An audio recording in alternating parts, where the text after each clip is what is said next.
سورۃ التوبہ رکوع نمبر 8 آیت نمبر 66۔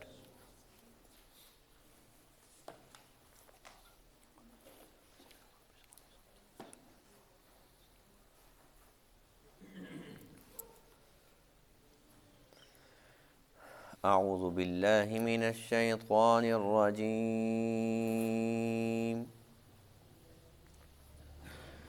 بسم اللہ الرحمن الرحیم۔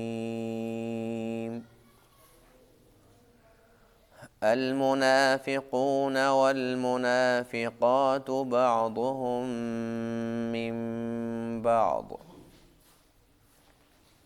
يأمرون بالمنكر وينهون عن المعروف ويقبضون أيديهم نسوا الله فنسيهم إن المنافقين هم الفاسقون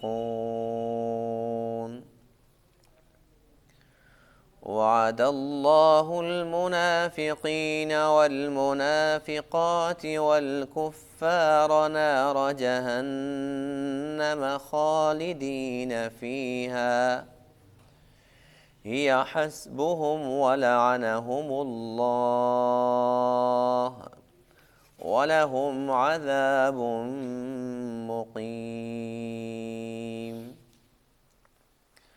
كالذين من قبلكم كانوا أشد منكم قوة وأكثر أموالا وأولادا فاستمتعوا بخلاقهم فاستمتعتم بخلاقكم كما استمتع الذين من قبلكم بخلاقهم وخضتم كالذي خاضوا أولئك حبطت أعمالهم في الدنيا والآخرة وأولئك هم الخاسرون ألم يأتهم نبأ الذين من قبلهم قوم نوح وعاد وثمود وقوم إبراهيم وأصحاب مدين والمؤتفكات أتتهم رسلهم بالبينات فما كان الله ليظلمهم ولكن كانوا أنفسهم يظلمون صدق اللہ العظیم۔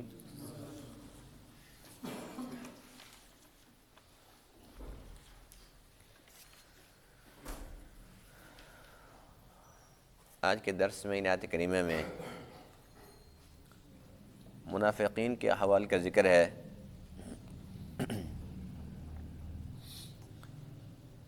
کہ منافق مرد ہوں یا عورتیں ہوں،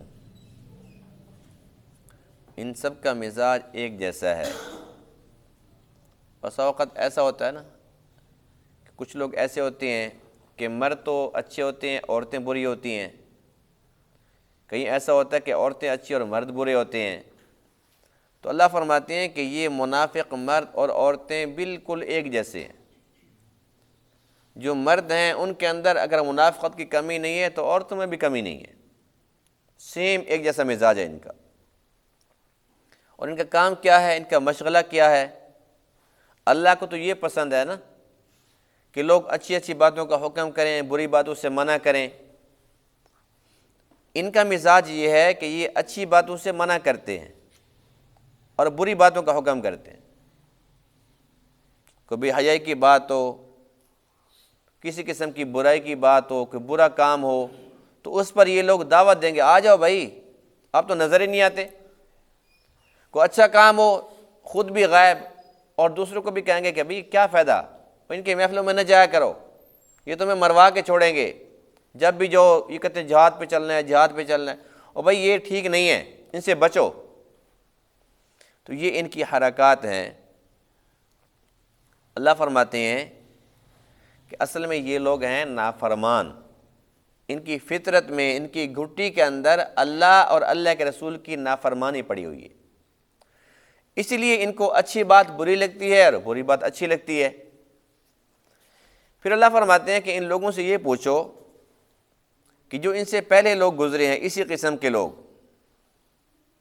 ان کے پاس مال بھی بہت زیادہ تھا، ان کی اولادیں بھی تھیں، وہ طاقت میں بھی ان سے زیادہ تھے، کھا پی کے چلے گئے، لیکن آخرت کے لیے انہوں نے کیا کیا؟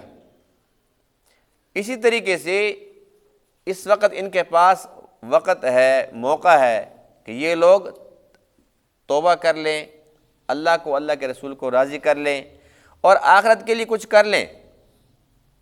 اگر اسی منافقت پر ہی مر گئے تو ان منافقین میں اور جو ان سے پہلے کافر اور مشرک منافق گزرے ان کے اندر کیا فرق ہوگا؟ وہ بھی آئے، بچے پیدا کیے، مال جمع کیا، کھایا پیا اور چل دیے۔ اسی طریقے سے ان لوگوں کا بھی وہی کام ہے کہ بس کھا رہے ہیں، پی رہے ہیں اور بس ٹھیک ہے۔ اللہ فرماتے ہیں کہ پہلے منافقوں کے اندر اور ان کے اندر یہ بھی فرق نہیں ہے، وہ بھی فضول باتوں کے اندر گھسے رہتے تھے اور یہ بھی اسی طریقے سے فضول باتوں کے اندر گھسے ہوئے ہیں اور یہ سمجھتے ہیں کہ بس ہم تو ٹائم پاس کر رہے ہیں، یہ تو دل لگی کی باتیں ہیں، وقت گزار رہے ہیں۔ یہ جب مریں گے پھر ان کو پتہ چلے گا کہ ہم نے کیا کرنا تھا اور کیا کر کے آئے۔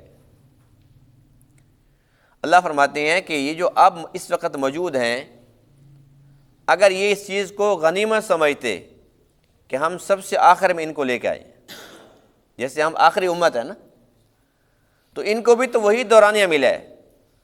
اس سے پہلے قوم عاد، قوم سمود، قوم لوط، ساری کے ساری قومیں پہلے گزر چکی ہیں۔ تو اللہ فرماتے ہیں کہ انہوں نے اس سے بھی سبق حاصل نہیں کیا کہ پہلی امتوں کا انجام کیا ہوا ہے، جنہوں نے اللہ کے رسولوں کے ساتھ بے وفائی کیے، غداری کیے، ان کے ساتھ دشمنی کیے، ان پر ایمان نہیں لائے، ان کا حشر کیا ہوا ہے؟ آج یہ لوگ اللہ کے نبی کے کتنے قریب ہیں۔ ایک ہوتا ہے نا کافر مشرک، بس ٹھیک ہے وہ تو دور ہی ہے، یہ اتنے قریب ہیں، آتے ہیں اللہ کے نبی کے پاس آ کر سلام کرتے ہیں اور اس نورانی محفل کے اندر بیٹھتے ہیں، نمازیں پڑھتے اللہ کے نبی کے پیچھے، یہاں تک کہ بسا اوقات جہاد پر بھی چلے جاتے ہیں۔ جیسا کہ کل کے درس میں گزرا تھا کہ جو منافق تھے، نفاق کے باوجود کچھ ایسے منافق تھے کہ جو غزوہ تبوک کے اندر چلے گئے، بے شک ان کا مقصد جہاد نہیں تھا، مقصد ان کا وہاں پر بھی فساد تھا، لیکن چلے تو گئے۔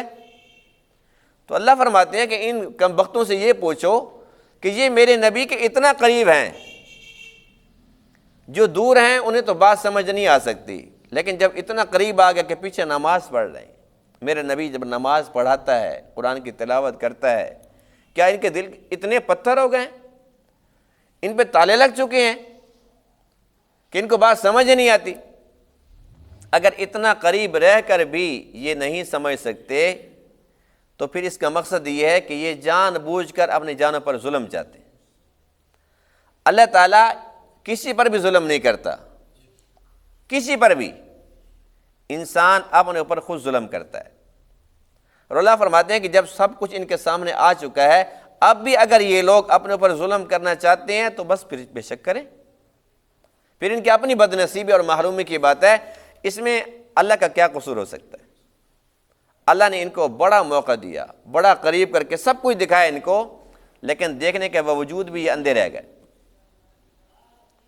المنافقون والمنافقات، منافق مرد اور منافق عورتیں، بعضهم من بعض، یہ بعض میں سے ہیں، یعنی کہ سب ایک جیسے ہیں۔ یأمرون بالمنکر، یہ حکم دیتے ہیں بری باتوں کا، وینہون، اور یہ روکتے ہیں عن المعروف، اچھی باتوں سے، ویقبضون ایدیہم، اور اپنے ہاتھوں کو روکے رکھتے ہیں، یعنی کہ بخیل بھی بہت زیادہ ہیں۔ نسوا اللہ، انہوں نے اللہ کو فراموش کر دیا ہے، فنسیہم، پھر اللہ نے بھی ان کو فراموش کر دیا۔ ان المنافقین، بے شک جو منافق ہیں، ہم الفاسقون، یہ نافرمان لوگ ہیں۔ وعد اللہ المنافقین، اللہ نے وعدہ کیا ہے منافق مردوں سے، والمنافقات، اور منافق عورتوں سے، والکفارہ، اور کافروں سے۔ کیا وعدہ کیا ہے؟ نار جہنم، جہنم کی آگ کا۔ خالدین فیہا، یہ اس میں ہمیشہ ہمیشہ رہیں گے۔ ہی حسبہم، یہ آگ ان کے لیے کافی ہے۔ وَلَعَنَهُمُ اللَّهُ، اور اللہ نے ان پہ لعنت فرمائی ہے۔ وَلَهُمْ عَذَابٌ مُقِيمٌ، اور ان کے لیے دائمی عذاب ہے۔ کتنی بڑی وعیدیں ہیں۔ کالذین من قبلکم، یہ ان لوگوں کی طرح ہیں جو ان سے قبل تھے، یعنی کہ جو ان سے پہلے گزرے ہیں۔ کانوا اشد منکم قوۃ، وہ زیادہ طاقتور تھے تم سے۔ وَأَكْثَرَ أَمْوَالًا وَأَوْلَادًا، اور مال اور اولاد میں بھی تم سے زیادہ تھے۔ فَاسْتَمْتَعُوا بِخَلَاقِهِمْ، انہوں نے بھی نفع اٹھایا اپنے حصے کا۔ فَاسْتَمْتَعْتُمْ بِخَلَاقِكُمْ، تم نے بھی نفع اٹھایا اپنے حصے کا۔ كَمَا اسْتَمْتَعَ الَّذِينَ مِنْ قَبْلِكُمْ بِخَلَاقِهِمْ، جیسا کہ نفع اٹھایا ان لوگوں نے جو تم سے پہلے تھے اپنے حصے کا۔ وَخُذْتُمْ، اور تم گھسے، کالذی خاضوا، جیسا کہ وہ گھسے تھے، یعنی کہ فضول باتوں کے اندر جیسے وہ پڑے رہتے تھے، تم بھی بالکل اسی طریقے سے فضول باتوں کے اندر پڑے ہوئے ہو، جس کا انجام یہ ہے اولئک حبطت اعمالہم، یہی وہ لوگ ہیں جن کے اعمال ضائع ہو چکے ہیں، فی الدنیا والآخرہ، دنیا کے اندر بھی اور آخرت کے اندر بھی۔ واولئک هم الخاسرون، اور یہی لوگ ہیں خسارہ پانے والے۔ الم یأتہم، کیا ان کے پاس نہیں پہنچی، نبأ الذین من قبلہم، خبر ان لوگوں کی جو ان سے پہلے گزرے ہیں۔ وہ کون تھے؟ قوم نوح، قوم عاد، قوم ثمود، قوم ابراہیم، اور مدین والے، والمؤتفقات، اور الٹی بستیوں والے۔ یہ کون تھے؟ قوم لوط، جن کے اوپر اللہ نے یہ عذاب بھیجا تھا کہ ان کی جو بستیاں تھیں اللہ نے ان کو اوپر کر کے، جبرائیل آئے اور وہ یوں اوپر لے کر گئے، فجعلنا عالیہا سافلہا، اوپر جا کے اس کو نیچے کر دیا۔ اتتہم رسلہم بالبینات، ان کے پاس بھی ان کے رسول واضح دلائل لے کر آئے تھے، لیکن ان لوگوں نے بات نہیں مانی تھی۔ فما کان اللہ لیظلمہم، پس اللہ تعالیٰ ایسا نہیں ہے کہ وہ ان پر ظلم کرے، ولیکن کانوا انفسہم یظلمون، اور لیکن یہ لوگ اپنی جانوں پر خود ظلم کرتے ہیں۔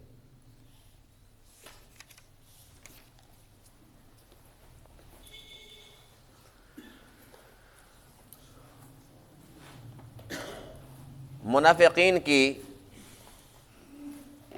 سب سے پہلی برائی جو آج کے درس کے اندر ہے وہ یہ ہے کہ بری باتوں کا حکم کرتے ہیں اور اچھی باتوں سے منع کرتے ہیں، حالانکہ یہ انسانی فطرت کے خلاف ہے۔ انسانی فطرت یہ ہے کہ اس کو اچھائی پسند ہوتی ہے اور برائی سے وہ نفرت کرتا ہے، یہ انسانی فطرت ہے۔ لیکن جب انسان اللہ اور اللہ کے رسول کی نافرمانی پر اتر آتا ہے تو جو اس کی فطرت ہوتی ہے وہ الٹ ہو جاتی ہے۔ اس کی چھوٹی سی میں مثال عرض کرتا ہوں کہ جو بندہ صحیح العقیدہ ہے، جس بندے کے اندر ایمان کی روشنی ہے، جس بندے کے اندر تقوی کا نور ہے، جس کے اندر اعمال صالحہ کا ذوق اور شوق ہے، اب اس بندے کا معاملہ یہ ہوتا ہے کہ یہ بے شک تھکا ہوا ہے، سفر سے آیا ہے، کو بہت زیادہ مصروف تھا، اس کے باوجود رات کا وقت ہے، رات کے 12 بج گئے، کہتا ہے بھئی جب تک نماز نہیں پڑھوں گا تو نیند نہیں آئے گی۔ ایسے ہوتا ہے نہیں ہوتا؟ اس کے سامنے کھانا لگ جاتا ہے، کہتے ہیں پہلے نماز پڑھوں گا نا، پھر کھانا بھی بڑے سکون سے کھاؤں گا، مزہ بھی آئے گا، نماز اگر نہیں پڑھوں گا تو مجھے بے سکونی کی نیند آئے گی، کھانے کے اندر بھی دل نہیں لگے گا، بس پہلے نماز پڑھوں گا۔ اس کی فطرت درست ہے۔ اسی طریقے سے ہر ایک اچھا کام اس کو اچھا لگتا ہے، اور جو برا کام ہے اسے اس کو نفرت ہوتی ہے، اسے تکلیف ہوتی ہے۔ اور جس انسان کی فطرت بگڑ جاتی ہے اس کا معاملہ الٹ ہو جاتا ہے۔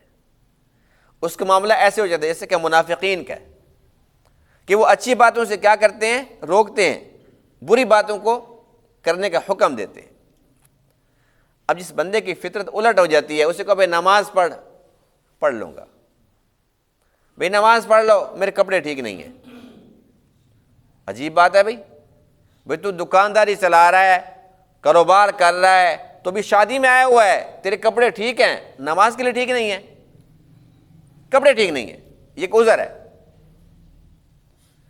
اچھا اس کے بعد کوئی بندہ ایسا ہے کہ بھائی نماز پڑھ لو، یہ بڑا بیزی ہوں میں، ٹائم ہی نہیں ہے میرے پاس، ٹائم نہیں ہے نماز کے لیے، یہ سمجھتا ہے کہ میرے پاس ٹائم نہیں ہے کہ میں اللہ کے گھر میں ہوں۔ معاملہ یہ ہے کہ اللہ اس سے نفرت کرتا ہے، اپنے گھر اس کو آنے کی توفیق نہیں دیتا، اس کی فطرت درست نہیں ہے، اس کے دل کے اندر اللہ کی محبت نہیں ہے۔ جب اس کے دل میں نہیں ہے تو اللہ فرماتا ہے کہ میں اس سے کیوں محبت کروں، یہ مجھ سے محبت کرتا تو میں بھی اس سے محبت کرتا۔ تو منافقین کا یہی شیوہ تھا کہ یہ یأمرون بالمنکر، جو منکر ہیں، بری باتیں ہیں، اس کا حکم دیتے ہیں۔ جہاں پر کوئی گناہ کی بات ہوتی ہے، آ جاؤ بھائی آ جاؤ، نظر ہی نہیں آتے اور گپ شپ کرتے ہیں۔ ان کی گپ شپ کیا ہوتی ہے؟ کبھی اللہ کے بارے میں، کبھی شاعر اسلام کے بارے میں، کبھی اللہ کے رسول کے بارے میں، کبھی صحابہ کے بارے میں، ان کے تبصرے شروع ہوتے ہیں، پھر ان کا مذاق اڑاتے ہیں، کہتے ہیں مجھے جنت ملے گی، شکلیں دیکھیں ان کی، نعوذ باللہ من ذالک، اس قسم کی باتیں کرتے ہیں، کہتے ہیں بہت بڑی جنت ہے، ان کے گھر دیکھا یہاں، یہ کہتے ہیں یہ بہت بڑی جنت ملے گی۔ تو اس قسم کے لوگ باتیں کرتے ہیں، یہاں تک کہ جو کافر ہیں ان کے بارے میں قرآن یہ کہتا ہے کہ یہ کوئی بھی ایسا موقع جو ان کے ہاتھ آج اس کو جانے نہیں دیتے۔ وَإِذَا مَرُّوا بِهِمْ يَتَغَامَزُونَ، غمز آنکھ کے اشارے کو کہتے ہیں۔ اللہ فرماتے ہیں کہ جب یہ ایمان والوں کے پاس سے گزرتے ہیں، یتغامزون، تو یہ آنکھوں کے اندر بھی باتیں کرتے ہیں، آنکھوں کے ساتھ اشارے کرتے ہیں، ایسے ایسے کرتے ہیں، جس کا مقصد اگرچہ وہ صحابہ نہیں سمجھ پاتے اس وقت، لیکن اللہ کو تو پتہ ہے نا۔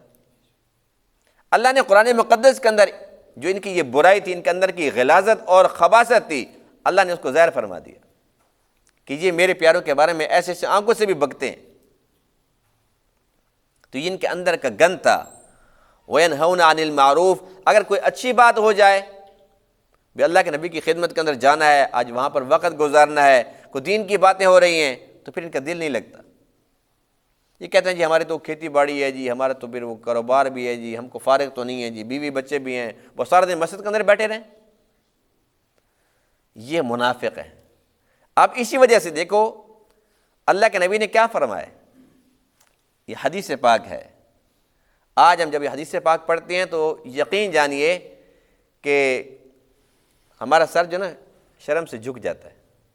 اللہ کے نبی نے فرمایا المؤمن فی المسجد، مومن کی مثال مسجد میں ایسے ہے کالسمک فی الماء، جیسا کہ مچھلی پانی کے اندر، یعنی کہ مچھلی پانی کے اندر ہی تو رہتی ہے، اسے نکالو گے تو وہ تو مر جائے گی، بے چین ہو جائے گی، تڑپے گی، اس کو پانی کے اندر سکون آتا ہے۔ اللہ کے نبی فرماتے ہیں اسی طریقے سے جو مومن ہے اس کو مسجد میں سکون آتا ہے، اس کا دل مسجد میں لگتا ہے، وہ کہتے ہیں جتنا وقت گزاروں اچھی بات ہے۔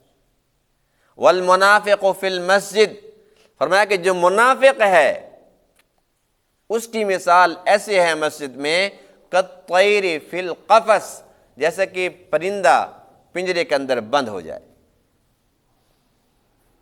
پرندے کو پنجرے میں بند کر دو نا، بے شک وہ پنجرہ سونے کا کیوں نہ ہو، اور دیسی گھی کی چوری اس کو کھلاؤ، اس کو پستے بادام کھلاؤ، لیکن اس کو وہاں پر سکون نہیں آتا۔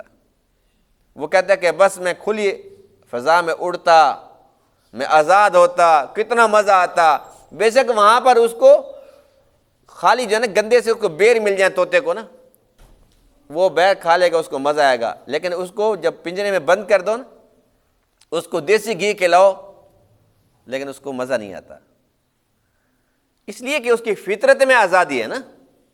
اس کی فطرت کے خلاف جب ہم کرتے ہیں تو اس کو بے چینی ہو جاتی ہے۔ اللہ کے نبی فرماتے ہیں کہ منافق کی مثال مسجد میں ایسے ہے جیسے کہ پرندہ پھنس گیا، وہ کہتا ہے کب چھوٹوں گا، کب میں یہاں سے آزاد ہوں گا، کب یہاں سے نکلوں گا۔ منافق مسجد میں ایسے بیٹھا ہوتا ہے۔ اب یہ اللہ کے نبی کی بات ہے، یہ کسی کی بنائی ہوئی بات نہیں ہے۔ اس حدیث کو پڑھیں، اس کو دل میں جگہ دیں، اس کے بعد پھر اپنے گریبانوں میں ہم جھانکیں کہ ہمارا کردار کیا ہے۔ اللہ کے نبی نے بہت پیاری مثال دی ہے، اور یہ اللہ کے نبی کی بات ہے جو حق سچ ہے۔ اگر دل لگتا ہے، اگر ایسے ہی ہے جیسے مچھلی پانی میں خوش ہوتی ہے، اگر ہم مسجد میں ایسے خوش ہوتے ہیں تو پھر سب کہیں الحمدللہ۔ اور اگر ہم منافق کی طرح ہیں کہ ہم آتے ہیں اور کہتے ہیں جی بس کب یہاں سے جائیں گے، کب یہاں سے جائیں گے، نکلیں یہاں سے، بھاگیں یہاں سے، یہاں تک کہ ہم نماز پڑھتے ہیں اور نماز کے اندر جو بنیادی چیزیں ہیں، یعنی کہ جو واجبات ہیں، نماز کے اندر قومہ جلسہ یہ واجب ہے، ہم یہ بھی چھوڑ دیتے ہیں کہ جی 2-4 سیکنڈ بچ جائیں، جلدی چلے جائیں، جلدی چلے جائیں۔ اگر ہمارا معاملہ ایسا ہے تو اس کا مطلب یہ ہے کہ پھر ہمارے اندر منافقوں والی صفات پائی جاتی۔ اگر ہمیں کوئی اور کہہ دیتا تو ہمیں بڑا دکھ ہوتا، بڑا غصہ آتا، لیکن یہاں اللہ کے نبی خود فرما رہے ہیں۔ تو اس لیے ہمیں چاہیے کہ اپنے آپ کو سمجھائیں، مسجد کا عادی بنائیں۔ ہمارے اندر اگر یہ بیماری ہے اور یقیناً ہے تو ہم اپنی اصلاح کریں۔ ہماری اصلاح کسی فرشتے نے آ کے نہیں کرنی، ہم نے خود کرنی ہے، اور یہ ہمارے اختیار میں ہے۔ اب بازار میں اگر ہم چلے جاتے ہیں، 4 گھنٹے بٹھا لو، گپیں لگ رہی ہیں، 4 گھنٹے گزر جائیں گے، اس کے بعد کوئی کہے گا جی وہ تو 11 بج گئے، وہ 11 بج گئے، 4 گھنٹے پتہ بھی نہیں چلا۔ وہاں پتہ نہیں چلتا۔ جب مسجد میں آتے ہیں، ابھی نماز میں 10 منٹ باقی ہیں، یقین جانے 10 منٹ کے اندر پتہ نہیں 50 مرتبہ گھڑی کو دیکھتے ہیں، ابھی 10 منٹ پتہ نہیں کیوں نہیں ختم ہو رہے، گھڑی رک تو نہیں گئی کہیں، کہتے ہیں کبھی یہ خراب تو نہیں ہو گئی، پھر اپنی گھڑی کو دیکھتے ہیں، پھر اس کو دیکھتے ہیں، یعنی کہ تسلی نہیں ہو رہی کہ 10 منٹ پتہ نہیں اتنے بھاری ہو گئے۔ بازار میں کیونکہ غیبت کرتے ہیں، چغل خوری ہے، فضول باتیں ہیں، دنیا کی باتیں ہیں، وہاں دل لگتا ہے۔ یہاں پر اللہ کی باتیں ہیں، اللہ کے رسول کی باتیں ہیں، دین کی باتیں ہیں، آخرت کی باتیں ہیں، یہاں کوئی دل نہیں لگتا، شوق ہی نہیں آخرت کا۔ اور آج کل تو ویسے بھی جو یہ شیطانی چرخہ آیا ہوا ہے، انٹرنیٹ، اب تو وہاں پر فیس بک پہ بیٹھا جی بس 6 گھنٹے گزر گئے پتہ نہیں چلا، تو پیکج ختم ہو پھر پتہ چلا، پیکج ختم نہ ہوتا تو پوری رات ہی گزر جاتی، فجر کی اذان بھی آ جاتی۔ اور گھر کے اندر ہم بیٹھے ہوئے ہیں، گھر کے اندر بیٹھے ہوئے ہیں، سارے گھر والے بیٹھے ہوئے ہیں، عزیز و اقارب بیٹھے ہوئے ہیں، کسی بڑی محفل کے اندر بیٹھے ہوئے ہیں، وہاں بیٹھ کر بھی نہیں بیٹھے ہوئے، وہ سارے ہمارا منہ دیکھ رہے ہیں اور ہم ادھر ادھر دیکھ رہے ہیں، ادھر لگے ہوئے ہیں۔ اور عجیب المیہ یہ ہے کہ فیس بک پر کتنے دوست ہیں جی؟ 4500۔ کتنے فرینڈ ہیں جی؟ میرے جی بس جی کیا بتاؤں جی، میری آئی ڈی مکمل ہو گئی تھی، پھر دوبارہ اور بنانی پڑی، اتنے دوستوں کی بھرمار ہے۔ اور محلے میں کوئی جانتا ہی نہیں، فیس بک پہ ساری دوستیں چل رہی ہیں۔ اپنے محلے میں ہمارے یہ اخلاق ہے، لوگ کہتے ہیں جی اللہ کرے ابھی بھی مر جائے، فیس بک والے سمجھتے ہیں جی بہت بڑا ولی ہے، دنیا میں بندہ دیکھا تو اسی کو دیکھا، یعنی کہ بناوٹ، تکلف، ریاکاری، جھوٹ، فراڈ۔ تو مسلمانوں نے کرنا کیا تھا اور کر کیا رہے؟ تو میں عرض یہ کر رہا تھا کہ یہ اللہ کا قرآن ہمیں بتلا رہا ہے کہ یہ منافقوں کی صفات ہیں، یأمرون بالمنکر وینہون عن المعروف، کہ وہ امر کرتے ہیں، حکم کرتے ہیں، لوگوں کو ورغلاتے ہیں، بلاتے ہیں برائی کی بات پہ اور روکتے ہیں اچھی باتوں سے۔ ہمیں یہ کام نہیں کرنے، اس کا الٹ کرنا ہے۔ ہم نے کیا کرنا ہے کہ اچھے کام کرنے ہیں اور اچھے کاموں کی طرف بلانا ہے، برے کاموں سے بچنا ہے اور دوسروں کو بھی بچانا ہے۔ وَيَقْبِضُونَ أَيْدِيَهُمْ، منافقوں کی ایک صفت یہ ہے کہ یہ اپنے ہاتھوں کو روک کے رکھتے ہیں، یعنی کہ یہ کنجوس اور بخیل ہیں۔ اب اللہ تعالیٰ منافقوں کی یہ صفات ہمیں کیوں بتلا رہا ہے؟ اس لیے کہ ان صفات سے بچو، اللہ کو پسند نہیں ہے۔ اسی وجہ سے تو پھر ان کی وعید آخر میں پڑھنا، یہ ساری صفات کے بعد اللہ کیا فرماتے ہیں کہ میں نے ان کا حشر کیا کرنا ہے۔ اللہ فرماتے ہیں کہ ان کا معاملہ یہ کہ اپنے ہاتھوں کو روکے رکھتے ہیں، بڑے بخیل ہیں۔ اور بخیل کے بارے میں حدیث پاک میں ہے کہ جو بخیل ہوتا ہے وہ اللہ سے دور، کس سے دور؟ اللہ سے دور ہے، اور فرمایا کہ اللہ کی مخلوق سے دور ہے۔ کس سے دور ہے؟ یہ حدیث یاد رکھنی ہے، سب سے پہلے کس سے دور ہے؟ دوسرے نمبر پر کس سے دور ہے؟ تیسرے نمبر فرمایا کہ وہ جنت سے دور ہے۔ کس سے دور ہے؟ کتنی چیزوں سے دور ہو گیا؟ نمبر 1 اللہ سے، نمبر 2 نمبر 3 جنت سے، تو پھر قریب کس کے ہے؟ فرمایا کہ جہنم کے قریب ہے۔ 3 چیزوں سے دور، ایک کے قریب۔ ایک مرتبہ نا صحابہ کرام بیٹھے ہوئے تھے اور اللہ کے نبی کی خدمت میں بیٹھے ہوئے تھے، کسی کا تذکرہ شروع ہو گیا، جی فلاں بندہ وہ بڑا نیک ہے، بڑا متقی ہے، بڑی پیاری نماز پڑھتا ہے، خشوع و خضوع سے نماز پڑھتا ہے، بڑی لمبی لمبی دعا کرتا ہے، بڑی پیاری دعا کرتا ہے، عبادت میں بہت آگے ہے، بس تھوڑا سا اس کے اندر یہ ایک بیماری ہے کہ تھوڑا سا وہ بخیل ہے۔ اللہ کے نبی نے فرمایا ایو داء ادوأ من البخل، کہ بخل سے بڑی بیماری کیا ہو سکتی ہے؟ جب وہ بخیل ہے تو اس کی تعریف تم کس چیز کی کر رہے ہو کہ وہ نمازیں پڑھتا ہے، چھوڑو نمازوں کو، لمبی دعائیں کرتا ہے، چھوڑو لمبی دعاؤں کو۔ جب وہ بخیل ہے تو وہ اچھا نہیں ہے، برا ہے، بس بات ہی ختم کرو۔ تو یہ بخل کی بیماری ہمارے اندر ہے یا نہیں ہے؟ ماشاءاللہ سارے ہاتھ تئی ہیں جی، ایسے چپ کر کے بیٹھے ہوئے جس طریقے سے واقعی ہاتھ تئی ہوں۔ کوئی نہیں ہمارے اندر جی؟ چلو 2-4 کے اندر، باقی سارے ماشاءاللہ ٹھیک ہی ہیں۔ اس وقت ہم مسلمان بہت زیادہ بخیل ہیں، اور بخل اتنا ہمارے اندر عام ہو گیا، اتنا عام ہو گیا ہے کہ ہم یہ کہتے ہیں بھی جان چلی جائے لیکن پیسہ نہ جائے۔ ایسی بات یہ نہیں ہے۔ اگر اللہ کے ساتھ ہمیں کوئی مطلب پڑ جاتا ہے، بندے کو پڑ جاتا ہے نا، اللہ سے کوئی کام پڑ جائے، ہم منت بھی مانیں تو منت یہ مانتے ہیں اللہ میرا کام کر دے 10 روزے رکھوں گا، یا اللہ میرے تو کام کر دے 100 رکعت نفل پڑھوں گا۔ ان کے 100 نفل تو پڑھ سکتے ہیں، 10 روزے رکھ سکتے ہیں، لیکن 100 روپے اللہ کے راہ میں نہیں دے سکتے، پیسے نہیں دینے، اتنے زیادہ ہم بخیل ہو گئے ہیں۔ تو اللہ کیا فرماتے ہیں وَيَقْبِضُونَ أَيْدِيَهُمْ، یہ صفت تو منافقوں کی تھی۔ یا ایمان والو تم کیوں بخیل ہو گئے؟ کیا تمہیں بھی میرے وعدوں پر یقین نہیں ہے؟ میں نے بتایا نہیں ہے کہ میں صدقات سے مال کو کم نہیں کرتا، بڑھاتا ہوں، خرچ کر کے تو دیکھو۔ اللہ نے ایک فرشتہ مقرر کیا ہوا ہے، ہر روز وہ آتا ہے دنیا میں اور آ کر وہ دعا کرتا ہے یا اللہ سخی کے مال کو بڑھا۔ جو اللہ خود بھیج رہا ہے، اللہ تعالیٰ اس کی دعا کو رد کرے گا؟ اللہ نے خود ہی بھیجا ہے۔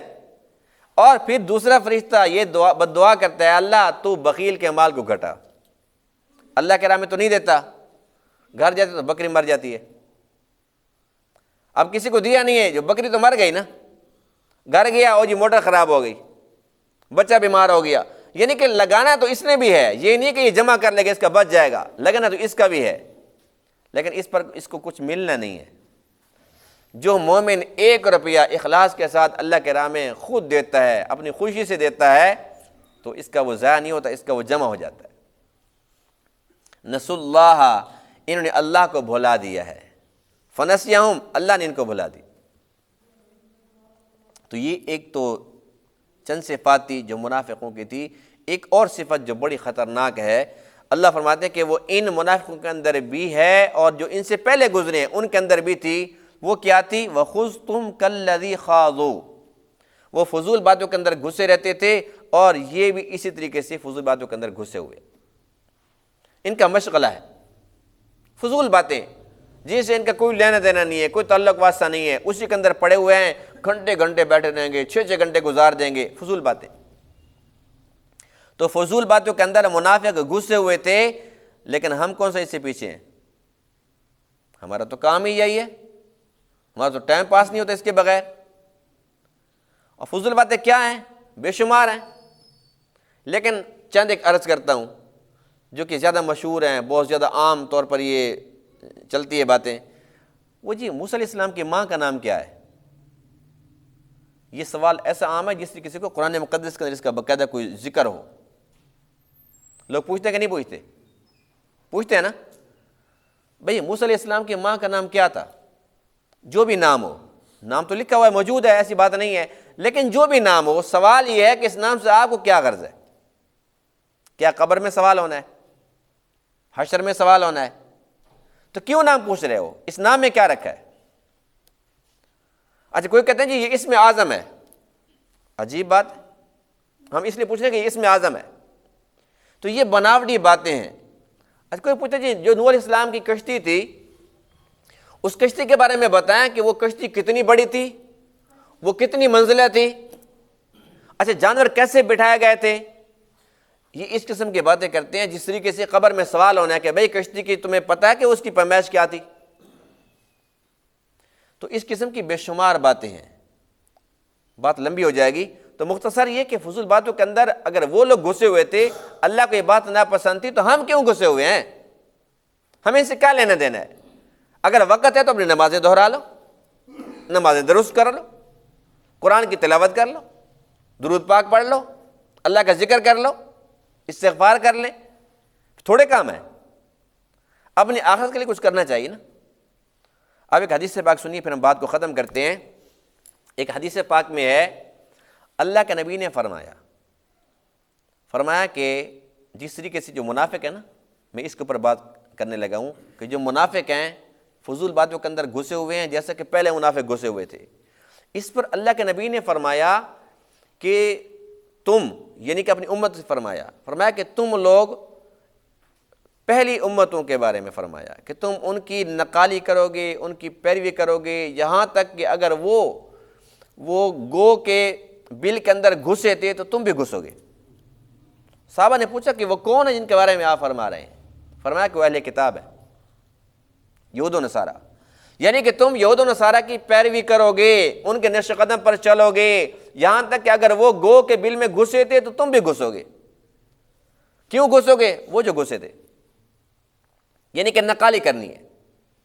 تو یہ اللہ کے نبی نے اس وقت فرما دیا تھا، اور آج ہم اپنی آنکھوں سے دیکھ رہے ہیں کہ واقعی اہل کتاب میں سے یہود و نصارہ کی ہم کیسے تقلید کر رہے ہیں، کیسے ہم پیروی کر رہے ہیں۔ ہم نے تو ان کو آئیڈیل سمجھ لیا ہے، نعوذ باللہ من ذالک، حالانکہ نمونہ اللہ کے نبی کی ذات ہے، ہم نے ان کو سمجھ لیا ہے۔ ہم دیکھتے ہیں جی وہ لباس کیسا پہنتے ہیں، یہاں تک کہ کٹنگ کیسے کراتے ہیں، ہم نے کٹنگ بھی ویسے کرانی ہے، شکل و صورت، جیسے وہ داڑھی کے دشمن ہم بھی داڑھی کے دشمن، یہاں تک کہ داڑھی ایک ہے نہ رکھنا گناہ ہے، لیکن داڑھی کا مذاق اڑانا، آج کل نا ڈیزائن بناتے ہیں، نعوذ باللہ من ذالک، یہ توہین ہے، توہین، کفر ہے، یعنی کہ داڑھی کا تماشا بنا لیے۔ تو یہ کس نے کی ہے؟ ان کافروں نے کی ہے، انہوں نے بنایا، دیکھو کیسے لگ رہی ہے، ہم نے کہا ہم بھی ایسے کریں گے۔ بھئی وہ تو ظاہر سی بات ہے کہ سننے سے نفرت کرتے ہیں، ہمارے نبی کو مانتے نہیں ہیں، لیکن ہم تو نبی کو مانتے تھے، ہم تو کلمہ پڑھنے والے تھے، ہم نے اسی طریقے سے داڑھی کے ساتھ کر لیا۔ اسی طریقے سے اب معاملہ یہاں تک آ پہنچا ہے کہ ہر ایک کام کے اندر ہم ان کی تقلید کر رہے ہیں، ہر ایک معاملے کے اندر، یہاں تک کہ جو ہمارے بڑے ہیں وہ ملک چلا رہے ہیں انہیں کے نظام کے مطابق، اور جو ہم ہیں ہمارا جہاں تک اختیار ہے اسی طریقے سے ہم نے کھانا ہے، پینا ہے، رہن سہن، یہاں تک کہ اس وقت صورتحال یہ ہے کہ ایک طرف اگر یہودی کھڑا ہوا ہے، عیسائی کھڑا ہوا ہے، اور ایک طرف مسلمان کھڑا ہوا ہے، شکل و صورت میں کچھ بھی فرق نہیں ہے، ہاں وہ بتائے گا کہ میں مسلمان ہوں، میرا یہ نام ہے، تو الگ بات ہے، ورنہ کوئی فرق نہیں ہے۔ اور ہم عجیب مسلمان ہیں، ہم کہتے ہیں جی کیا کرتے ہیں جی بس وہ داڑھی کے ساتھ نہیں، اگر ہم وہاں جاتے تو پھر یوں ہو جاتا، لیکن جو سکھ ہیں داڑھی رکھتے کہ نہیں رکھتے؟ وہ داڑھی کے ساتھ سب کچھ کر رہے ہیں، ان کی داڑھی ہے، اپنی شناخت ان لوگوں نے رکھی ہوئی ہے، لیکن مسلمان اتنا گر چکا ہے، اپنی شناخت ہی کھو چکے، ختم ہو چکے۔ تو اللہ کے نبی نے اس نے فرمایا تھا، اور اس وقت ہم دیکھ رہے ہیں کہ ہم اسی مقام پر پہنچ چکے ہیں۔